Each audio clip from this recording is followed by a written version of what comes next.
안녕하세요. 풍성한 복음입니다. 이번 주제는 십자가의 고난입니다. 이사야서 53장 6절은 우리는 다 양 같아서 그릇 행하여 각기 제 길로 갔거늘 여호와께서는 우리 모두의 죄악을 그에게 담당시키셨도다 라고 말씀하고 있습니다. 본래 주 예수님은 하늘에 계신 영광의 하나님이시며 지극히 거룩하신 분으로 그분은 죽을 필요가 없으시며 죽을 수도 없는 분이십니다. 그러나 그분이 세상의 죄인들을 불쌍히 여기시고 사랑하셨기 때문에 죄악의 세상에 오셔서 사람의 모양을 취하셨고 죄인의 위치에 서서 죄인이 응당받아야 할 형벌을 받으셨습니다. 그분은 당신과 나를 살게 하려고 죽으셨던 것입니다. 여러분은 이것을 알고 지금 주 예수님의 사랑으로 감동되어 사랑스러운 예수님을 영접하기 바랍니다.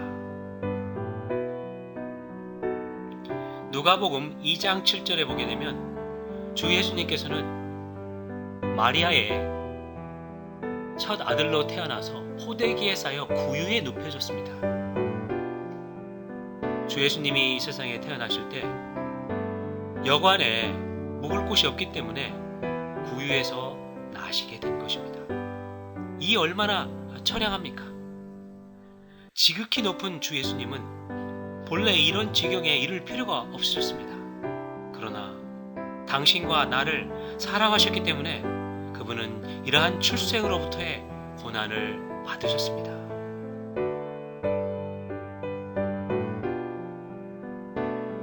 누가복음 24장 26절에 보게 되면 그리스도가 이런 고난을 받고 이런 고난을 받으셨습니다. 그분은 인생 33년 반 이 땅에 사시면서 그는 고난을 받으셨습니다. 그분은 일정한 거처가 없으셨고 때때로 음식을 먹지 못하셨고 종일 두루 다니셨습니다. 그분은 우리를 구원하시기 위하여 이런 생활을 사신 것입니다. 능욕을 참으며 수치를 당하셨고 사방으로 우리를 위해 두루 다니셨습니다. 최종적으로는 십자가에 죽으셨습니다. 이 어떠한 은혜입니까? 누가복음 22장 44절에 보게 되면 예수께서 힘쓰고 애써 더욱 간절히 기도하시니 땀이 땅에 떨어지는 핏방울 같이 되었더라 라고 말하고 있습니다. 주 예수님께서 잡히시던 그날에는 매우 추웠습니다. 그때 주님께서는 겟세마네 동산에서 간절히 기도하셨습니다. 결국 땀이 땅에 떨어지는 것 같이 핏방울이 되었던 것입니다. 이 어떠한 광경입니까? 당신은 비웃지 말며 함부로 행하지 말며 강팍하지 마십시오. 그리스도가 이렇게 기도하신 것은 당신의 죄 때문이요 또한 나의 죄 때문입니다. 누가복음 23장 22절은 빌라도가 세 번째 말했습니다. 한 번 말한 게 아니고 세 번째 말했습니다. 이 사람이 무슨 악한 일을 하였느냐?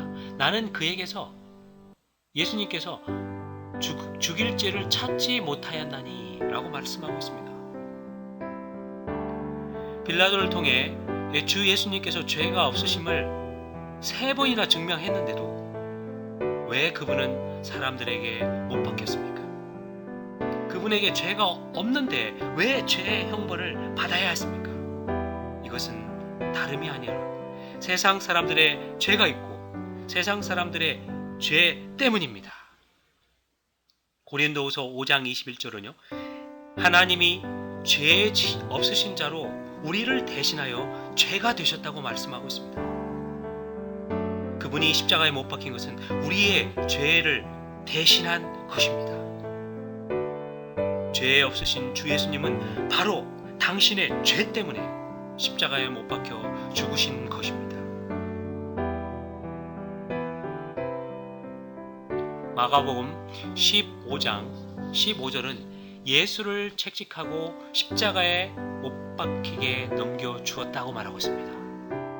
이 얼마나 큰 고통입니까? 이 이 채찍질을 한번 당하게 되면 이 무거운 금속이 한 번만 쳐도 살점이 다 떨어져 나가요.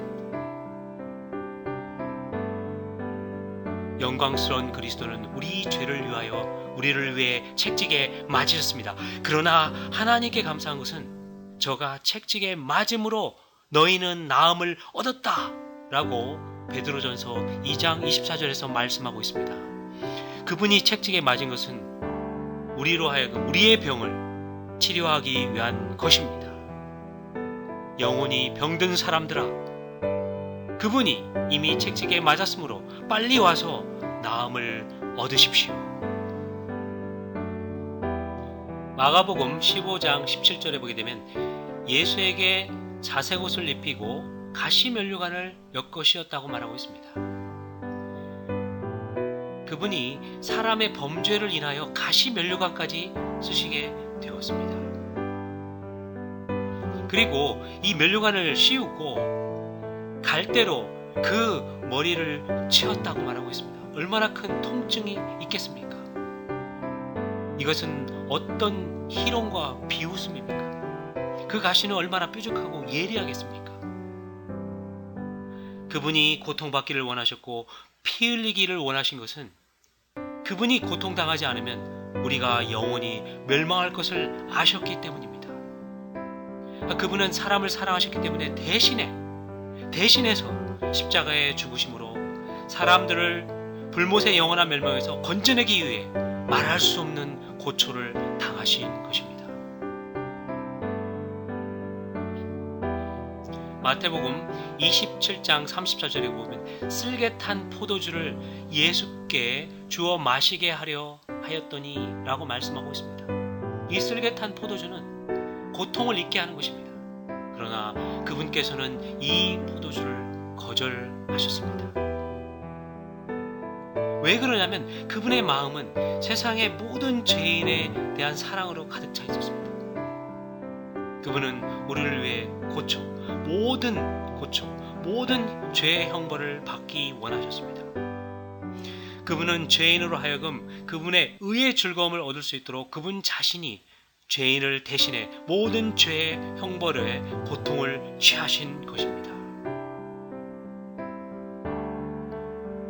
마태복음 27장 35절은 그들이 예수를 십자가에 못 박았다고 말하고 있습니다. 이 십자가에 못 박힐 때 이 못을 통해서 그분이 피를 흘리셨습니다. 그분의 피는 우리가 박은 못을 적셨습니다. 군병들이 주 예수님을 나무 위에 눕히고 못을 박았습니다. 살은 갈라졌고 피가 흐르고 있습니다. 두 손과 두 발이 다 이루어야 했습니다. 십자가를 꼭 세울 때 주 예수님의 온 몸의 무게는 이 몇 개의 못에 걸려 있었습니다. 십자가 위에서 주 예수님이 받은 고난은 바로 우리 죄인이 받아야 될 고난입니다. 응당 우리가 받아야 될 고난이었습니다. 그런데 죄인을 대신해 죽으신 주 예수님의 공로는 지금 성취되었습니다. 주님이 못 박히실 때 그분이 흘린 피는 이 못을 적셨습니다. 실로 우리의 죄가 그분을 못 박아 죽게 했습니다. 그러나 그분의 피는 우리의 죄를 덮었습니다. 이것이 구원입니다. 이것이 어떠한 구원입니까? 요한일서 1장 7절은 이렇게 말합니다. 그 아들 예수의 피가 우리를 모든 죄에서 깨끗하게 하실 것이요 라고 말씀하고 있습니다. 요한복음 19장 34절에 보게 되면 그중 한 군인이 창으로 옆구리를 찔렀습니다. 그러면서 피와 물이 흘러나왔습니다. 성경 말씀에 히브리서 9장 22절에 피 흘림이 없은즉 사함이 없다라고 말하고 있습니다. 죄인들아, 피와 같은 그의 땀을 보라. 그의 이마에 가시에 찔린 그 피를 보라. 그의 옆구리의 피를 보라. 그의 온몸의 피를 보라. 오, 그의 마음속에 흘린 피를 보십시오. 피 흘리신 구주께서 우리의 죄를 사하실 수 있는데 왜 지체하십니까? 주 예수님은 말씀하셨습니다. 많은 사람을 위하여 흘리는 바 나의 피라고 말하겠습니다. 이 주님의 피는 우리에게 죄를 사하실 수가 있습니다. 그분의 피 흘리심은 당신을 대신해 흘린 것이고, 그분이 십자가에 못 박힌 것은 당신을 대신해 못 박힌 것이고, 그가 받으신 고통은 당신의 죄를 담당하신 것입니다. 죄에 억눌린 죄인아, 당신의 죄는 어디에 있는가? 당신의 죄를 아직도 스스로 감당하는가? 아니면 이미 당신의 죄를 그리스도에게 맡겼는가? 당신이 응당 기억해야 할 것은 그리스도께서 당신을 대신해 죽으셨다는 것입니다. 그분이 극한 고난을 받으신 것은 우리를 사랑하사 우리를 구원하기 위한 것입니다. 그분 안에는 죄인을 구원하고자 하는 사랑이 가득했기 때문에 이러한 죽음을 취한 것입니다. 지금 구속은 이미 성취되었습니다. 당신은 아무것도 할 필요가 없습니다. 주 예수님이 당신을 위해 구속을 완성하셨습니다. 당신은 어떤 대가를 지불할 필요가 없이 값없이 구원을 받을 수 있도록 그분은 모든 대가를 십자가에서 지불하셨습니다. 사랑하는 여러분, 주 예수님을 영접하십시오. 다만 열려있고 정직한 마음으로 이렇게 기도하십시오. 주 예수님, 나는 죄인입니다. 나는 주님이 필요합니다. 십자가에서 나의 죄를 없애주셔서 감사합니다. 주 예수님, 이제 주님을 나의 구원자와 생명으로 영접합니다. 주 예수님, 내 안에 들어오십시오. 나를 당신의 생명으로 채워주십시오. 주 예수님, 나 자신을 당신께 맡깁니다. 사랑하는 여러분, 이 기도가 정말 놀랍지 않습니까? 이 기도를 함으로 주 예수님을 영접하시기 바랍니다.